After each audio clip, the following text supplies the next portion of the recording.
ఈ రోగాల వల్ల నాకు మనశ్శాంతి లేదు, ఈ రోగం వల్ల నాకు నిద్ర పట్టట్లేదు, ఈ రోగం వల్ల నేను సరిగా తినలేకపోతున్నాను, ఎంతకాలము ఈ వ్యాధి నన్ను బాధ పెడుతుంది, ఎంతకాలము ఈ హాస్పిటల్స్ చుట్టూ తిరగాలి, నాకు ఇంక విడుదల లేదా, నన్ను ఎవరు విడిపిస్తారు అని ప్రతిరోజు మీరు బాధపడుతున్నారా? అయితే మీకోసము ప్రభువు ఒక మాట చెప్పమని నాకు తెలియచేశారండి.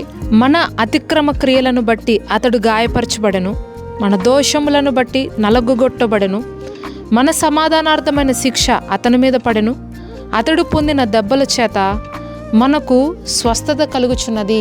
ఈ వాక్యంలో స్వస్థత అని రాయబడింది. ఎవరికి అంటే మనకు. ఈ వాక్యాన్ని వాక్యముగా చదివితే మీకు ఎన్ని రోజులకి స్వస్థత రాదు.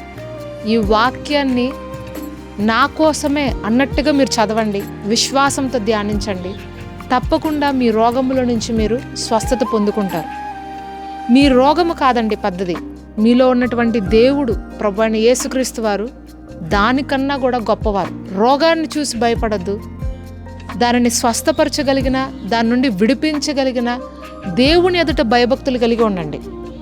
రోగము అనేది ఒక దురాత్మ నుండి వస్తుంది. ప్రతి దురాత్మను కూడా వెళ్ళగొట్టేటువంటి శక్తి ప్రభువైన యేసులో ఉన్నది. కనుక ఈరోజు విశ్వాసంతో ఈ వాక్యాన్ని మీ నోటితో ఒప్పుకోండి. ఆయన పొందిన దెబ్బల ద్వారా నాకు స్వస్థత అని మీరు ఒప్పుకుని మీ పాపములను విడిచిపెట్టినట్లయితే ప్రతి రోగము, ప్రతి పాపము మీ శరీరం నుండి ఇప్పుడే వెళ్ళిపోతుంది. మరి మీకోసం నేను ఒక ప్రార్థన చేస్తాను. ఏ స్థలంలో మీకు అనారోగ్యం ఉందో ఆ స్థలంలో మీ చేయి వేయండి. మీకోసం నేను ఇప్పుడు ప్రార్థన చేస్తాను. పరిశుద్ధుడా, ప్రేమ కలిగిన దేవా, నీకు వందనాలు, స్తోత్రములు తండ్రి. ఇదిగో నీవు పొందిన దెబ్బల ద్వారా, నువ్వు కార్చిన రక్తం ద్వారా మాకు స్వస్థత ఉన్నది ప్రభా. మాలో ఉన్న రోగము కాదు గొప్పది, మాలో ఉన్న నీవు గొప్ప దేవుడు ప్రభా. మరి ప్రతి దురాత్మ శక్తిని, ప్రతి అనారోగ్యమును నజరేయుడైన యేసు నామంలో ఇప్పుడే వెళ్ళగొట్టుచున్నాం. హల్లెలూయా ప్రభా.